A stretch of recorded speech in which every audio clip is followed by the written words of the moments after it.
was upset. I was also sad and heartbroken, and I wanted to do something about it. As a journalist, of course, the first thing I did was to tell the story. And I decided to make a documentary. The documentary was made 18 years ago. We called it The Selling of Innocence. It was first shown on Canadian Broadcasting Corporation and then on HBO in America. And I won an Emmy for Outstanding Investigative Journalism for the documentary.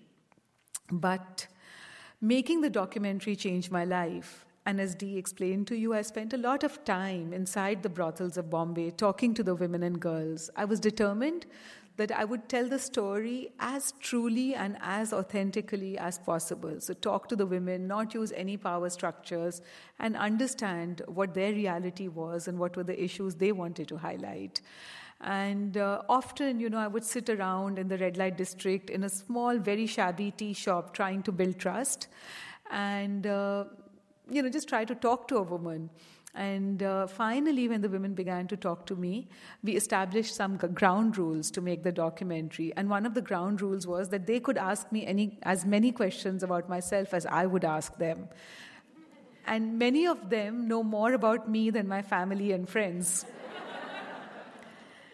The documentary got made, and as I told you, it was a life-changing experience for me because I had made eye contact with the women, talked to them, and I could not walk away. So I went back with the Emmy to share the joy of the victory with the women.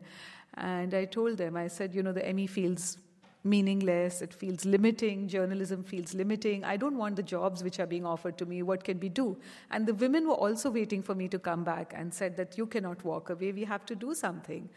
And I said, but I'm just a journalist. I'm not a social worker. I'm not a lawyer.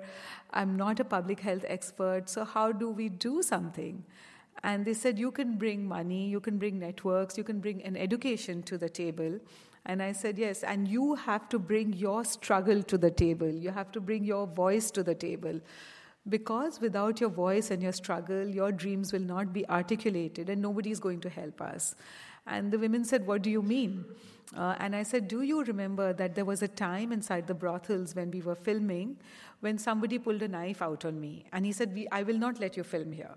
And it was these 22 women who formed a circle around me and said that if you have to kill her, you have to kill us first. And killing 23 women was too much trouble, so the man slunk away.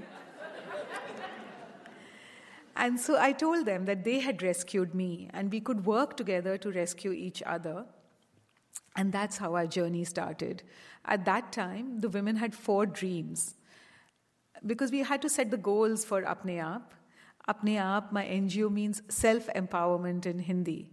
And the goals were that the women had dreams. The dreams became our goals because dreams are a form of planning. The first dream that the women had was that they wanted a school for their children. They said, whatever has happened to us has happened, but we want a different future for our daughters. And let's send them to school, that will change everything. The second dream the women had was that they wanted a job in an office. And I asked them what a job in an office meant. And they said, which was 9 to 5, fixed working hours, old age pension, and also where nobody would beat them and abuse them. And the third dream they had was they said they wanted a room of their own, very much like Virginia Woolf. And I was an English literature student, so I got it in an instant. And I said that, what does a room of your own mean to you? And they said something just this big, not very big, but not a bed in a brothel or a shelter, where we can sleep for as long as we want to, and where nobody will kick us out when they want to, where our children can play safely on the floor, and people cannot walk in when they want to. It's ours. And the fourth thing they said, very importantly, was that they said they wanted justice. And I asked them, I said, what does justice mean to you? And they spelled it out as 2 things.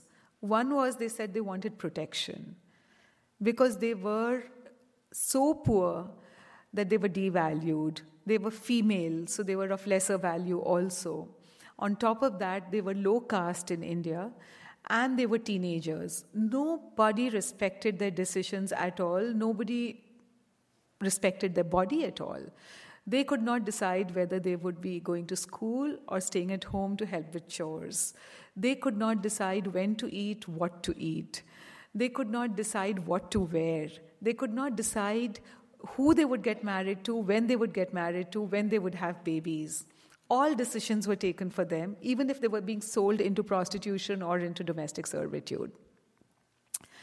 And so they said there was nobody to watch out for them, not their own families, but not the society at large, not the authorities, not law enforcement, not judges.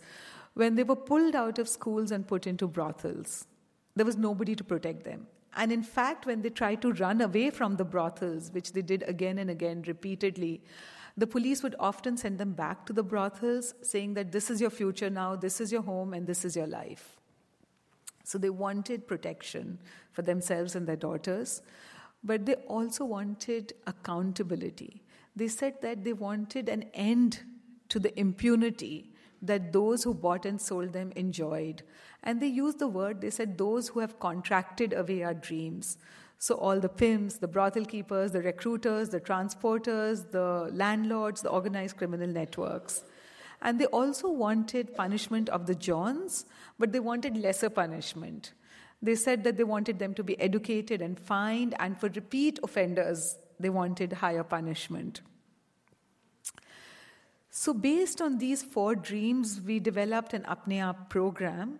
And the program was basically first to rent a room inside the red light district and to hire a teacher.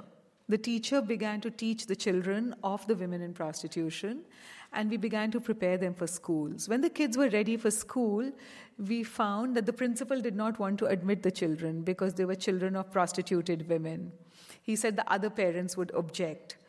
So we got the mothers to organize as a group and go beg, plead, cry, and say our children are children too, and they deserve a future. And the principal relented. And 2 things happened at the same time when the principal relented. The kids got into school, and those kids are in college now. One of those children is in Bard College in New York. Another is an animation artist in Bombay. A third is the manager of a Domino's pizza parlor. A fourth is running a gas station. So they all have different careers. Some have even pulled their mother. One has pulled her mother out and taken her to a rented apartment somewhere else. The other women are no more. They've died of AIDS-related complications. But what it has done, that journey that we began with those women going to the principal and those kids being educated in a community classroom, is that it's taught us what we can do for more and more women. And now, 14 years later, we have reached out to more than 20,000 girls, women, and their family members.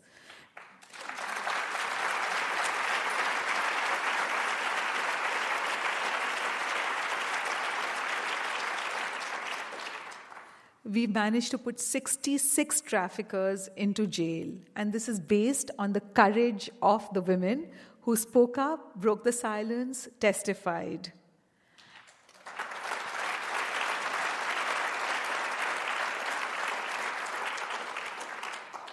And as the self-confidence grew of the women, they began to campaign for rights for themselves beyond their daughters.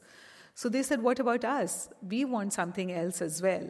And we realized that because these women were so poor and female and low caste, they did not even have government IDs, documents to prove that they were citizens of India, no birth certificates, no voter ID cards. So we began to fill up forms and campaign for those government IDs. And once the women got those government IDs, they got more emboldened and they began to link to subsidies. And those subsidies are very important in transforming a precarious life. Those subsidies were food coupons, housing vouchers, they were low-cost loans, low-cost healthcare. And that began to reduce the expenses of the women and reduce their dependency on the brothel system so they could create their own exit strategy. Also, for those at risk who were from the caste communities suffering from intergenerational prostitution, these government IDs gave them suddenly standing in the eyes of the law, because now they could vote. So the police had to know them, the politician had to know them, everybody, society had to recognize their existence. So it began to turn their lives around. And that's when there was pushback from the traffickers. But the women now had the courage to fight back. And that is when they began to go to the police station to file a complaint. We taught them how to testify to traffickers. And then onwards, we were able to avail of the advantage of the small loans that they could get, link them to vocational training so they could start small businesses, or job training so they could actually get jobs in offices. And also what we realized was that many of the women did these campaigns because they found the courage in friendships, having sisters, and sitting in circles and storytelling, talking to each other, and realizing that they were not crazy, the system was crazy. And also the self-confidence of doing things together as a group. So we began to see who were the friends inside this struggle, and we began to connect them and help them to form self-empowerment groups, so that even when an Apne Aap staff member was not there, they could hold on to the assets they had gained and continue to fight for better and more improved assets. And we also made them members of a bigger Apne Aap network. Now that network is so strong that after the 16th December bus rape in 2012 in December, it was our women who had the maximum numbers of people marching on the streets in Delhi. We went and held press conferences. We went and met members of parliament. We actually gave language to the Justice Verma Commission, which was set up to create a new anti-rape law, to say that prostitution is commercial rape and trafficking should be made a criminal offense. And our language actually got into the law. Within 4 months, on April 2013, we had a new law, an anti-rape law, in which there was Section 370 of the Indian Penal Code, which criminalized the entire offense of trafficking, from recruitment to transfer to transport to harboring to receipt, for the purpose of sexual exploitation.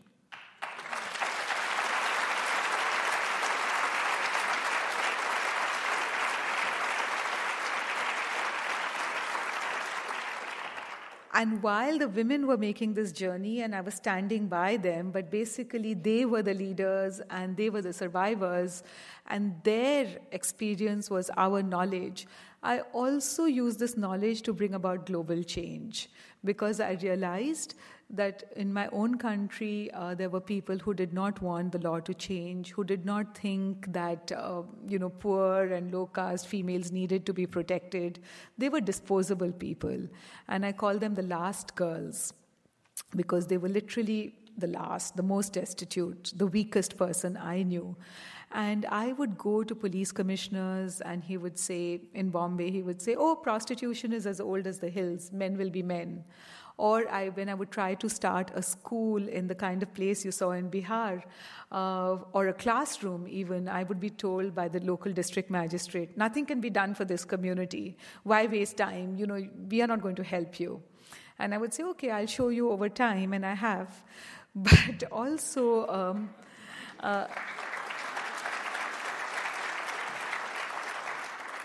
I very quickly realized that this is not a problem which is India's alone, and we need to tackle this as a global family, because India is not going to tackle it all by itself. And so at the same time, I took The Selling of Innocence on a Road Show, the documentary that I'd won an Emmy for, and started holding meetings in Thailand, Cambodia, Laos, Vietnam, country after country, including the United States.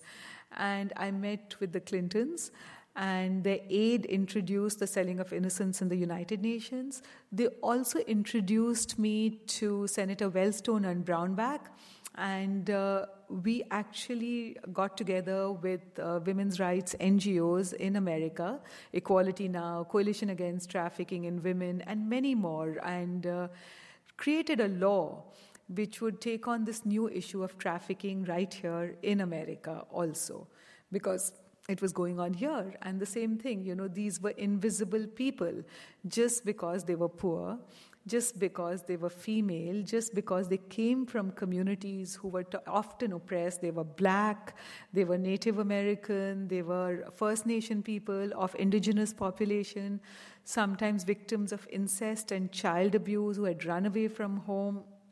So these were really the bottom of the bottom. And people had not noticed what was going on.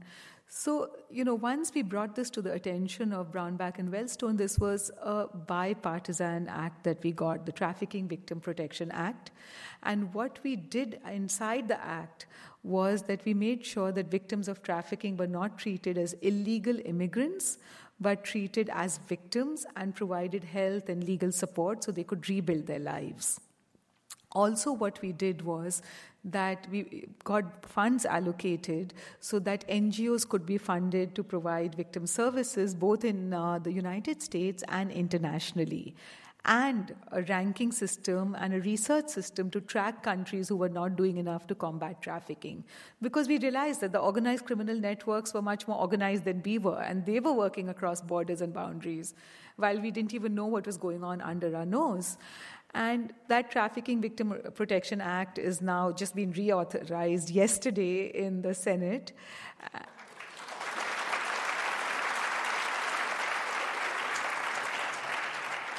And I was watching C-SPAN, and I saw that the senator was reading a chapter from Half the Sky to convince everyone to vote for the reauthorization. And the chapter she was reading from Nick Kristof's Half the Sky was about my own work in India, when I had taken Kristof to Bihar and talked to women who were survivors who took the time out to explain to him why they did not want prostitution to be legalized. And I will explain this whole debate everybody's been asking me as I've been walking through Portland, Maine in the last 4 days, that what is the best way to deal with prostitution and sex trafficking? Should we legalize it and regulate it? What I have found in my own work in the last 18 years is that absolutely not. Wherever I have been, I have seen that prostitution is actually absence of choices. It's not a choice. Nobody chooses to be born poor.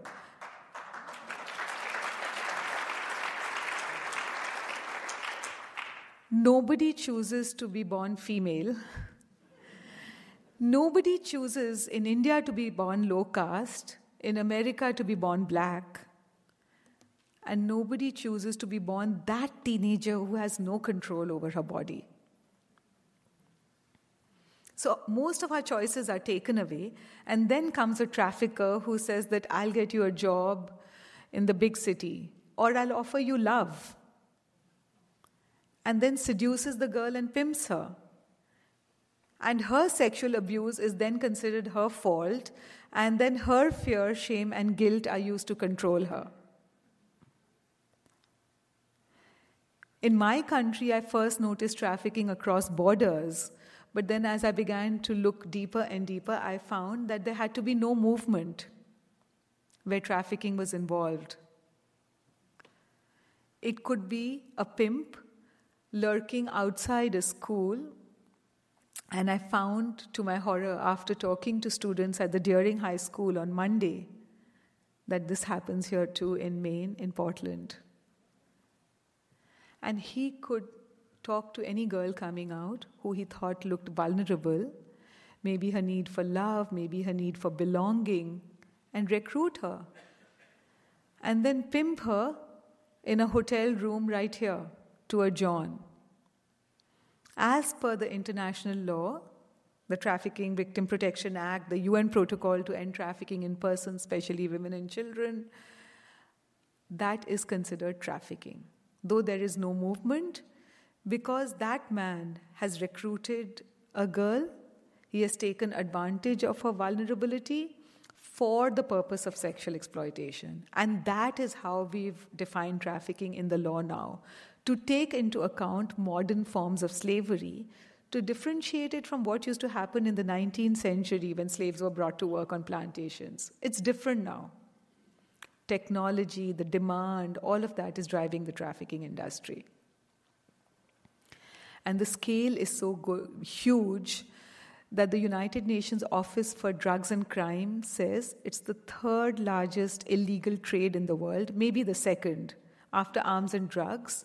It's a $32 billion business. And there's a whole sex industry driving it. And the advertising arm of the sex industry is pornography. Because through pornography, what the sex industry is doing is trying to create the demand for prostituted sex.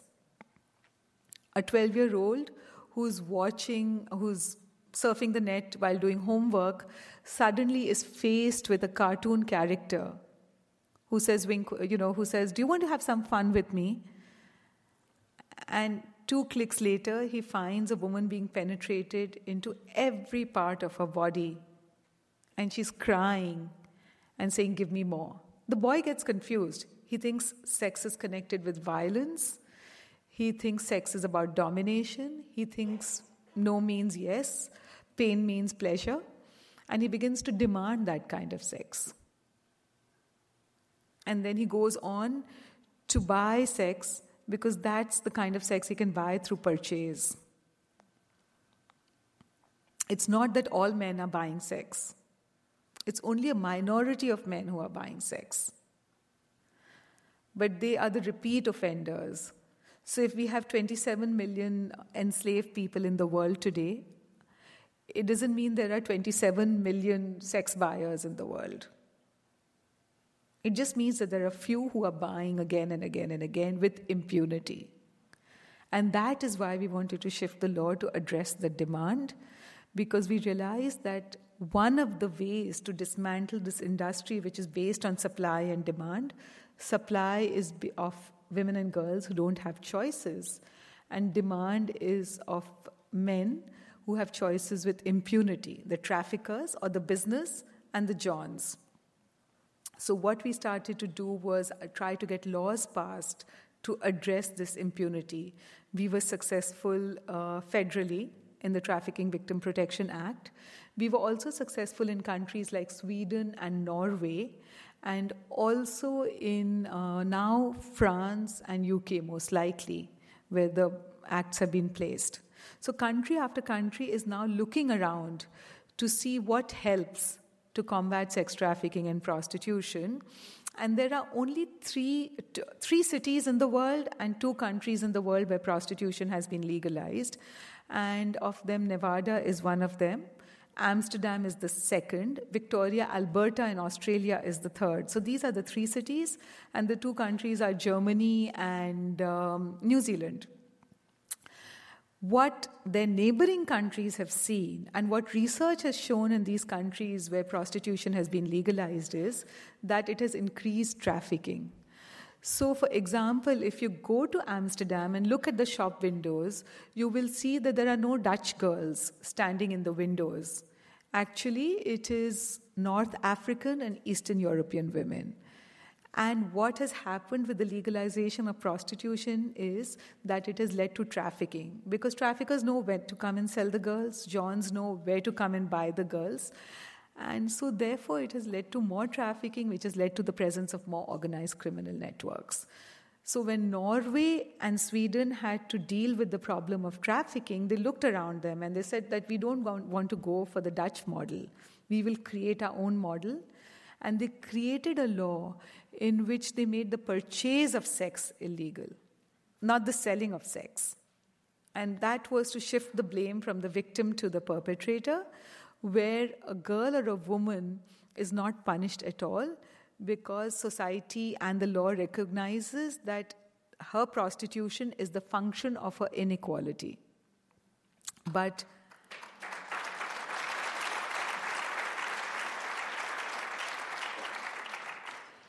the person punished is the trafficker. The person punished is the John. And there are different punishments for the Johns and the traffickers. So for Johns, there's lighter punishment. And that is what Apne Aap, my NGO, and my work has always stood for, is what we call the third way. The third way is that no punishment, complete decriminalizing of the women and girls so that they can rebuild their lives and they can actually work with authorities to get traffickers into jail, those who had brokered away their dreams, but also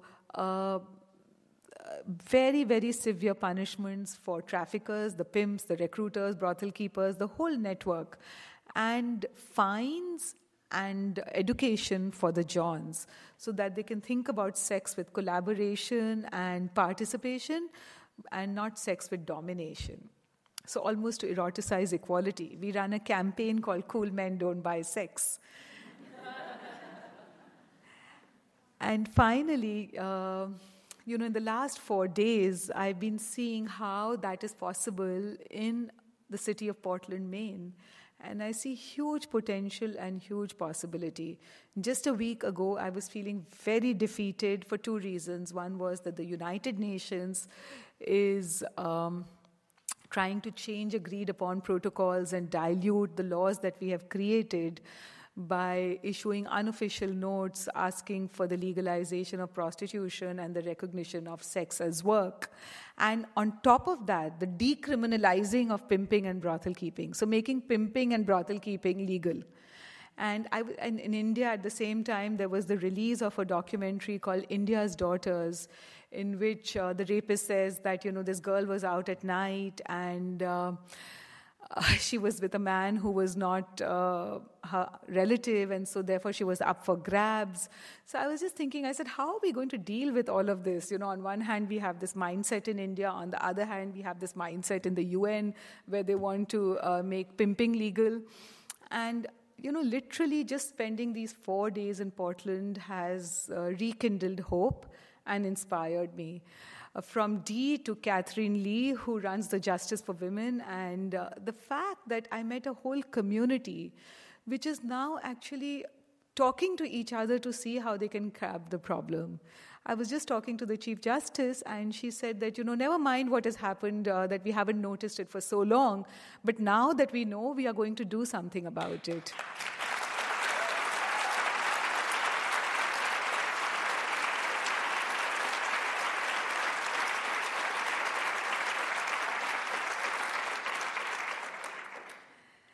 And I met high school students who spoke about what's going on with them. I met their teachers, their principal, who was so supportive, opened up counseling rooms for them to talk about what's going on, the fact that they want to do community service. Then I spoke in 2 colleges, and 4 colleges now, actually.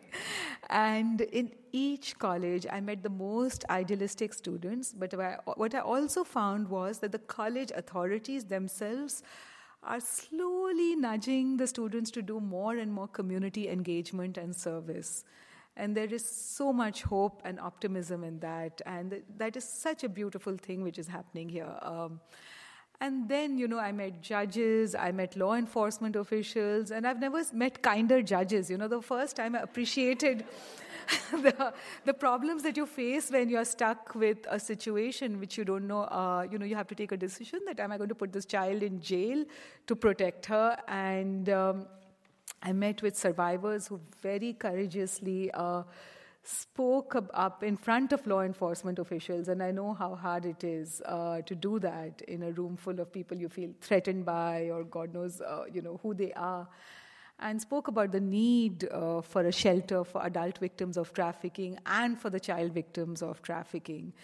And today I'm leaving this city with hope, but I'm also leaving the city with a call to action that I hope that when I come back next time, all these conversations result in action, and that there will be a shelter for adult victims of trafficking, there will be a shelter for child victims of trafficking, there will be judges who will be so trained they'll know exactly what to do when faced with a lawyer who's representing a pimp, and we will have solved all the problems which are facing all of you.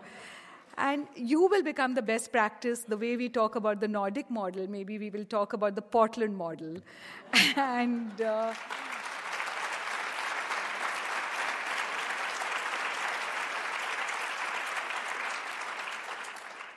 and just like Gandhi, you all will stand by the last person in your community. And I will end with just one anecdote by Gandhiji. He used to travel by train all the time to understand the real India. And he would travel by 3rd class in the train. So a British reporter asked him once that, Mr. Gandhi, why do you always travel 3rd class? And he said, because there is no 4th class. And so it's up to us to get as close to the 4th class and change lives for them. Thank you.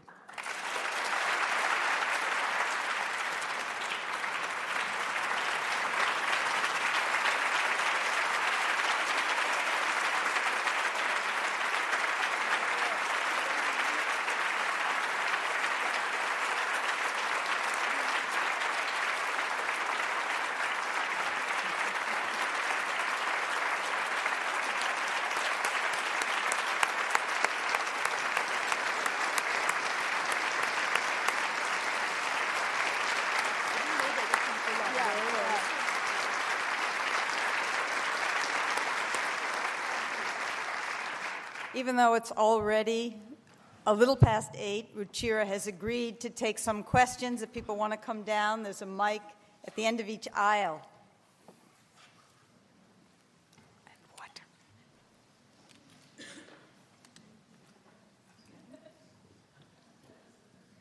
I was wondering if you could tell the story about the Bill and Melinda Gates Foundation. See, this is why I feel like a citizen of Portland. People even know my stories. Sometimes when we don't think about the last person, when we develop a policy, then it can cause more harm than good. And one of the anecdotes that I will relate is something that I have experienced. The Bill and Melinda Gates Foundation, about 15 years ago, decided to help India combat AIDS. And to the tune of more than $500 million, they designed a program to help India do that. They hired McKinsey, which were marketing professionals. And McKinsey, because they were marketing professionals and probably 45-year-old men, began to think about how they would do this. And they focused on the red light districts of India as the place where the maximum number of sexual transactions happened. And they focused on the customer, the 45-year-old guy who would go to buy the 15-year-old girl, as the person who needed protection most. So they created a program for condom distribution inside the red light districts to make condoms available to this customer. And they ended up designing programs in which pimps and brothel keepers were hired on salary for the distribution of condoms inside the brothels. And not only that, what they also did was that they funded full marketing programs in which there were ads saying that it doesn't matter which sex worker you choose, but choose the right condom. So there were two things which happened because of that. One was that it created a false notion of ethical demand, where men began to believe that it's all right to buy sex if they put on a condom. And the other thing it did was that it legitimized the sex industry in my country. And for example, when I would go to a police officer and say that such and such brothel manager or such and such pimp is holding this woman hostage, the police officer would say, but that person is a peer educator for that NGO. So this is just NGO rivalry, and he would not arrest them. And in frustration, I'd finally gone to meet the head of my AIDS control program, but the entire AIDS control program was funded by the Bill and Melinda Gates Foundation. So when I went to her and I said that, the whole program is designed to protect male buyers from disease rather than protecting the women and girls from male buyers, so why don't we seal the brothels, arrest the traffickers, and prevent trafficking? Because then everybody will be prevented from AIDS. And she said, no, Ruchira, if we don't have brothels, where will we distribute the condoms? So here we are. Sometimes a harm reduction model and a program designed with the best of intentions can have unintended consequences, which can actually put girls and women in harm's way. And the reason is because they never thought about the last girl, that she cannot negotiate unwanted sex, let alone unprotected sex.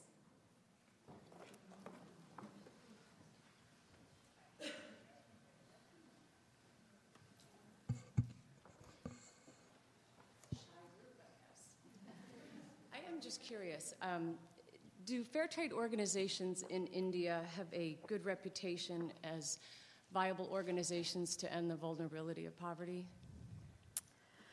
We have some fair trade organizations, and there's something called the Rugmark for children, for the carpet industry, and that is working quite well. So in some sectors, we've managed to weed out trafficking to a large extent. Of course, we still have a ways to go. But especially industries which are connected to export, because nobody wants to buy things made by child labor, so that's had some impact. But there are local industries where we have not been able to enforce this as much, and we would love to work with chambers of commerce and change that around. So, it's still a struggle. Is it something Americans can do by supporting fair trade? Do you feel like it would increase opportunities? Of course, absolutely. Good. Thank you.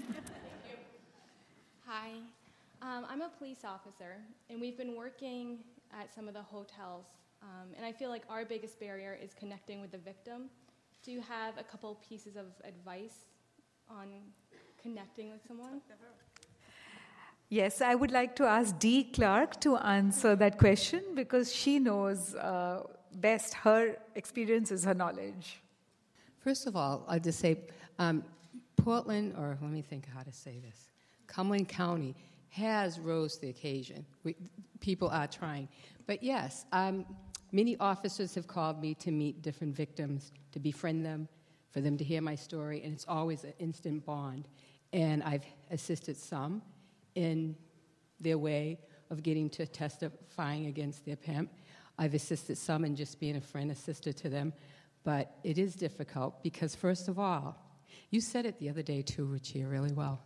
That person that you're trying to help, no matter what, okay, now I'm saying yes, I'm a prostitute. So that is a whole lot of other stuff other than a word. That's admitting to, look how horrible my life is. Look at all these things. So it's, there's so much there, and having more and more and more support from survivors, and survivors are coming out now, I think makes the world a difference, is to connect people that you're working with healthy survivors. Thank you. You talked about, sorry, I'm up here. Ma'am? Oh, okay. Sorry. You talked about how a lot of people from Nepal were brought to Bombay and cities like that via transportation, by rails, by buses. Have you been able to work with those companies to stop human trafficking being facilitated by their means of transportation? We have some. In Nepal, we have definitely been able to reduce trafficking in a number of ways. One is that Nepal made a better law against trafficking before India did. And they made the woman who was running a shelter for traffic victims, Anuradha Koirala, a minister. So she knew exactly what victims wanted and how to get evidence against traffickers, and she, used the law to that effect. Also, what they did was that they used survivors as peer educators. So survivors actually went back to the villages and spoke to other girls about what the dangers were, and so fathers and farmers would not let their daughters go. Also, survivors began to man the border of India and Nepal, and they would actually sit there watching to see who was being taken across the border and if there was a man with a cluster of girls. And they would actually go up to the girls and tell them that, do you know you might be trafficked? Do you know where you're going to? Do you need some help? And there were little homes set up across the border. So that totally reduced trafficking from Nepal to India. In